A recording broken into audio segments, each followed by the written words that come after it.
Curious, if you've ever walked through an ancient city like Rome on a completely overcast day, you might have noticed a strange visual effect. Even without the sun, the streets still feel like they're glowing. It is easy to look at these warm, amber-colored facades and assume they are simply the result of old-world charm, an aesthetic choice made by romantic Renaissance artists. But that warmth is simply an illusion. Strip away the paint, and you will find heavy, dreary gray stone. The famous yellow of Europe's cities is actually a 400-year-old urban technology. It was deployed as a precise tool for economic imitation, for psychological survival, and imperial control.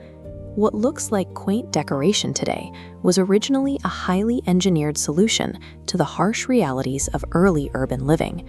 The most immediate reason these cities are yellow is literally beneath the cobblestones.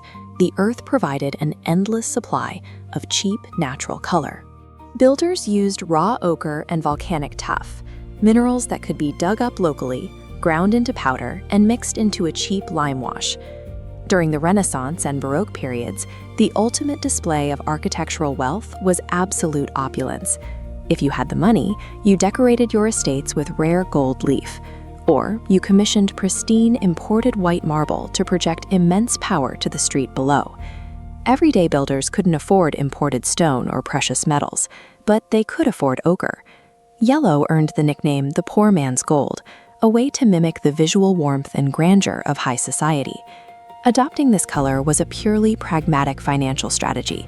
It allowed swaths of the city to fake high economic status on a remarkably tight budget. But there was a physical problem in medieval cities like Siena and Florence. The streets were built as narrow, winding trenches. In deep urban corridors, direct sunlight rarely reaches the ground. Vertical rays get trapped in the upper alley, leaving the street in shadow.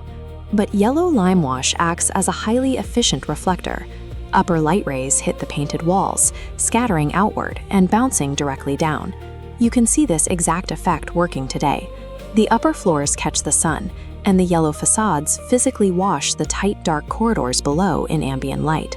The paint operated as an active, functional utility. It was a centuries-old lighting system designed to illuminate the darkest pockets of a dense medieval grid. This practical utility caught the attention of architects far from the sunny Mediterranean. The practice migrated up into the colder, darker latitudes of Northern Europe. In coastal cities like Copenhagen, architects applied the color specifically to fight the psychological toll of long, dark Scandinavian winters. The strategy scaled up massively. In St. Petersburg, entire municipal buildings were coated in this yellow wash to serve as giant beacons of manufactured warmth against the seasonal gloom. Eventually, empires began writing the pigment directly into their legislation. Governments in Austria and Rome passed strict decrees, mandating the use of specific ochres to enforce an official, unified aesthetic across their territories. A local hack for builders evolved into a legally enforced tool.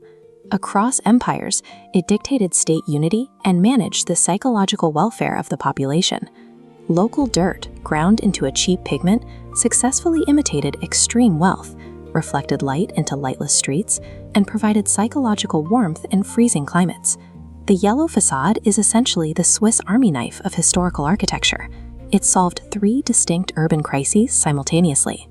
So the next time you see a picturesque postcard of a sun-drenched Italian alleyway or a vibrant Danish harbor, look past the charm. You are looking at a brilliant piece of historical engineering. In European architecture, form and function were one and the same. The facade itself was the machine illuminating the city.